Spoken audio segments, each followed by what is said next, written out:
Hello everyone. Today we are going to learn how to add your store details to the footer in Shopify.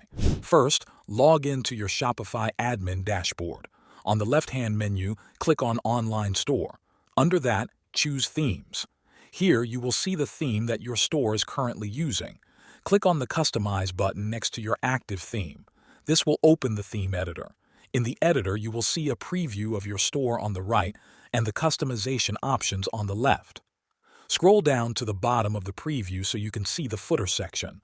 On the left panel, click on Footer. The options you see here will depend on the theme you are using, but most Shopify themes allow you to add content blocks like text, menus, or even contact information. To add your store details, click on Add Block. Then choose Text. A new text block will appear under the footer section. Click on that block to edit it. In the text area, you can type your store details such as your business name, store address, phone number, and email address. When you are happy with the changes, click Save in the top right corner.